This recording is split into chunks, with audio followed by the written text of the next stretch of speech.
Hello friends, today we are going to learn about a fascinating aspect of communication, that is language.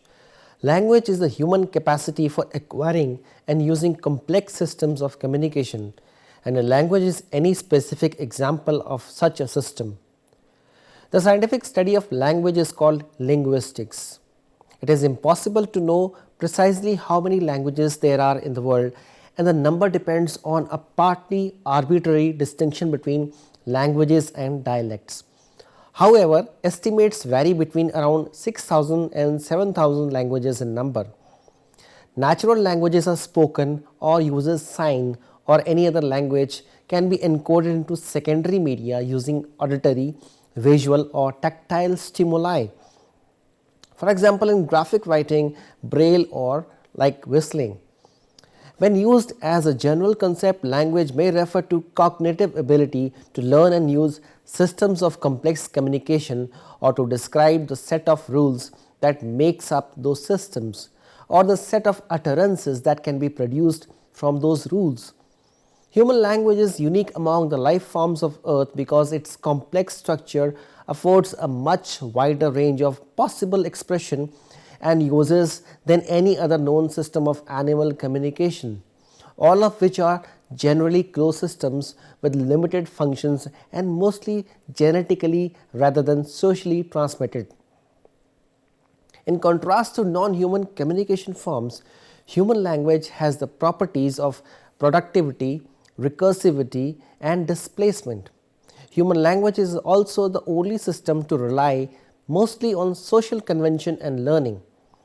Language is thought to have originated when early humans first started cooperating, gradually changing their primate communication systems as they acquired the ability to form a theory of other minds and shared intentionality. This development is thought to have coincided with an increase in brain volume, and many linguists see the structures of language as having evolved to serve specific communication functions. Language is processed in many different locations in the human brain, especially in Broca's and Wernicke's area. Humans acquire language through social interaction in early childhood, and children generally speak fluently when they are around 3 years old. Hi guys, are you best friends? What's your name? Anna Marie. What's your name? Nicolas. How old are you? 2. How old I'm are you? 2. No, I'm 2. No, you're 5. No, I'm 2. No, I 2. No, I'm 2. No. No, I'm 2. No, I'm 2. No, I'm 2. I'm 2. The use of language is deeply entrenched in human culture. Therefore, in addition to its strictly communicative uses, language also has many social and cultural uses, such as signifying group identity, social stratification, as well as for social grooming and entertainment. All languages rely on the process of semeiosis to relate signs with particular meaning. Oral and sign languages contain a phonological system that governs how symbols are used to form sequences known as words or morphemes, and a syntactic system that governs how word and morphemes are combined to form phrases and utterances. Language evolved and diversified over time, and the history of their evolution can be reconstructed by comparing modern languages to determine which traits their ancestral languages must have had for the later stages to have occurred. A group of languages that descend from a common ancestor is known as a language family. The languages that are most spoken in the world today belong to Indo-European family, which includes languages such as English, Spanish, Portuguese, Russian and Hindi. The Sino-Tibetan languages, which include Mandarin Chinese, Cantonese and many others, Semitic languages which include Arabic, Amharic and Hebrew, and Bantu languages which include Swahili, Zulu, Shona and hundreds of other languages spoken throughout Africa. The general consensus is that between 50 to 90% of languages spoken today will probably have become extinct by the year 2100. When speaking of language as a general concept, some different definitions can be used that stress different aspects of the phenomenon. These definitions also entail different approaches and understandings of the language, and they inform different and often incompatible schools of linguistic theory. One definition sees language primarily as the mental faculty that allows humans to undertake linguistic behavior, to learn languages and produce and understand utterances. This definition stresses the universality of language to all humans and the biological basis of the human capacity for language as a unique development of the human brain. The view that the drive to language acquisition is innate in humans is supported by the fact that all cognitively normal children raised in an environment where language is accessible will acquire language without formal instruction. Languages may even spontaneously develop in environments where people live or grow up together without a common language. For example, in the case of Creole language and the case of spontaneously developed sign language such as Nicaraguan Sign Language. This view, which can be seen as a view of language going back to Kant and Descartes, often understands language to be largely innate. For example, as in Chomsky's theory of universal grammar or American philosopher Jerry Fodor's extreme innatist theory. These kind of definitions are often applied by studies of language within a cognitive science framework and in neurolinguistics. Formal symbolic system, another definition, sees language as a formal system of signs governed by grammatical rules of combination to communicate meaning.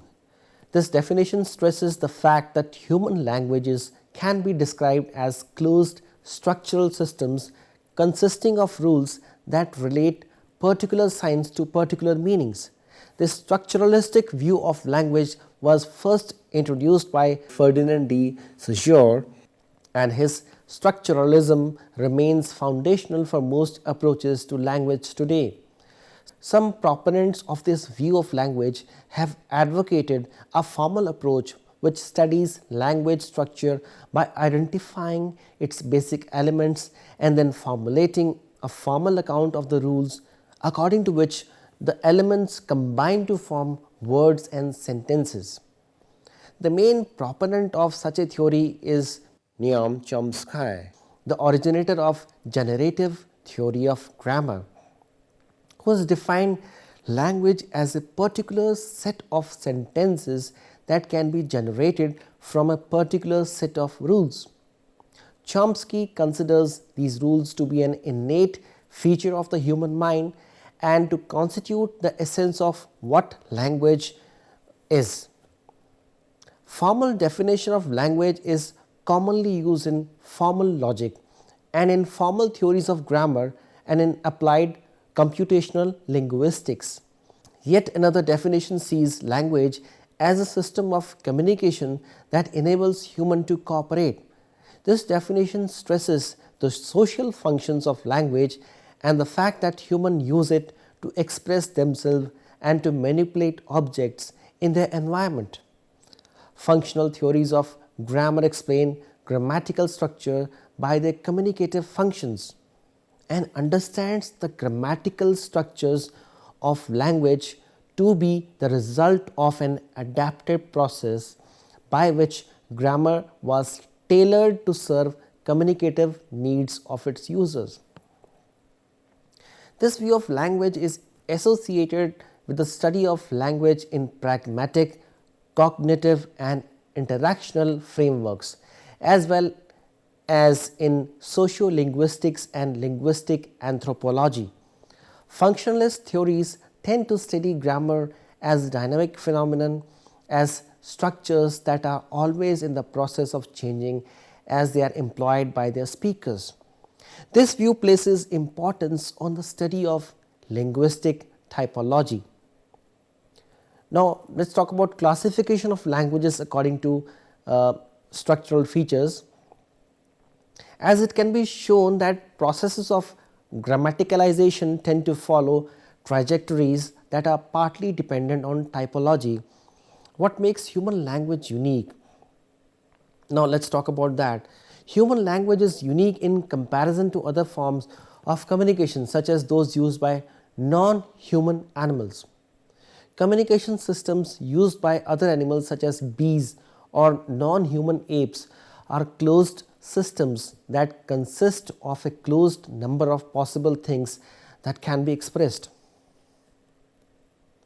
In contrast, human language is open-ended and productive, meaning that it allows humans to produce an infinite set of utterances from a finite set of elements and to create new words and sentences. Because human language is based on a dual code where a finite number of meaningless elements, example sound, letters or gestures, can be combined to form units of meaning, that is words and sentences.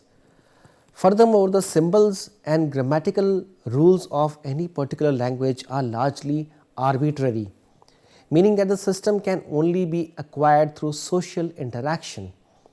The known systems of communication used by animals, on the other hand, can only express a finite number of utterances that are mostly genetically transmitted. Several species of animals have proven ability to acquire forms of communication through social learning, such as Bonobo Kanzi, who learned to express himself using a set of symbolic lexigrams.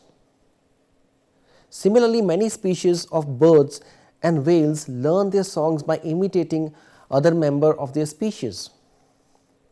However, while some animals may acquire large number of words and symbols, none have been able to learn as many different signs as is generally known by an average 4-year-old human, nor have any acquired anything resembling the complex grammar of human language.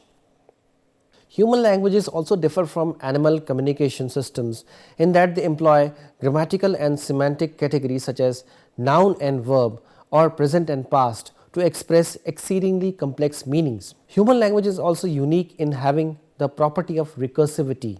This is the way in which, for example, a noun phrase is able to contain another noun phrase, as in the chimpanzee's lips, or a clause to contain a clause, as in I see the dog is running. Human language is also the only known natural communication system that is modality independent, meaning that it can be used not only for communication through one channel or medium, but through several. For example, spoken languages use the auditive modality, whereas sign language and writing use the visual modality, and the braille writing use the tactile modality. With regards to the meaning that it may convey and the cognitive operations that it builds on, human language is also unique in being able to refer to abstract concepts and to imagined or hypothetical events, as well as events that took place in the past or may happen in the future.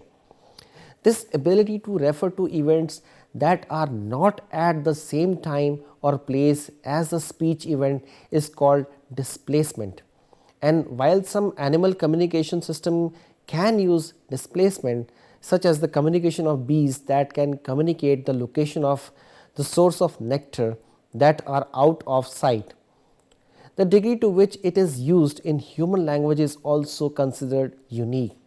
Humans have speculated about the origin of language throughout the history. The biblical myth of the Tower of Babel is one such account. Other cultures have other stories of how language arose. Theories about the origin of language can be divided according to their basic assumptions. Some theories are based on the idea that language is so complex that one cannot imagine it simply appearing from nothing in its final form, but that it must have evolved from earlier pre-linguistic systems among our pre-human ancestors.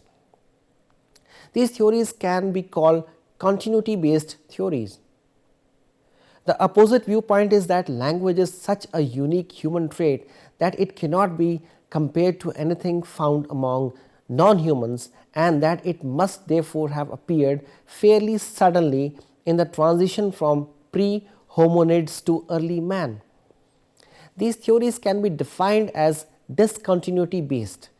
Similarly, some theories see language mostly as an innate faculty that is largely genetically encoded, while others see it as a system that is largely cultural, that is learned through social interaction.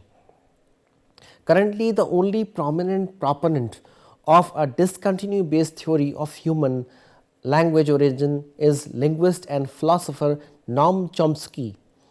Noam Chomsky proposes that some random mutation took place, maybe after some strange cosmic ray shower, and it reorganized the brain, implanting a language organ in an otherwise primate brain.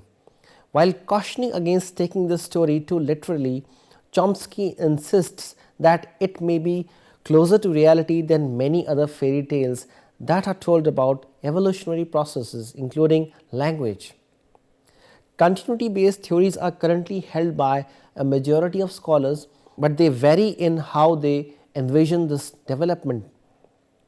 Those who see language as being mostly innate, for example, psychologist Steven Pinker, hold precedents to be animal cognition, whereas those who see language as a socially learned tool of communication, such as psychologist Michael Tomasello, see it as having developed from animal communication, either primate gestural or vocal communication to assist in cooperation. Other continuity based models see language as having developed from music, a view already espoused by Rousseau, Herder, Humboldt and Charles Darwin. A prominent proponent of this view today is archaeologist Stephen Mithun. Because the emergence of language is located in the early prehistory of man, the relevant developments have left no direct historical traces and no comparable processes can be observed today. Theories that stress continuity often look at animals to see if, for example, primates display any traits that can be seen as analogous to what pre-human language must have been like. Alternatively, early human fossils can be inspected to look for traces of physical adaptation to language use or for traces of pre-linguistic form of symbolic behavior. It is mostly undisputed that pre-human Australopithecines did not have communication systems significantly different from those found in great apes in general, but scholarly opinions vary as to the developments since the appearance of genus Homo some 2.5 million years ago. Some scholars assume that development of primitive language-like systems, that is proto-language, as early as Homo habilis, that is 2.3 million years ago, while others place the development of primitive symbolic communication only with Homo erectus, that is 1.8 million years ago, and the development of language proper with anatomically modern Homo sapiens with the upper Paleolithic revolution less than 1 lakh years ago. It was really great to have an enriching discussion with all of you. Thank you all very much.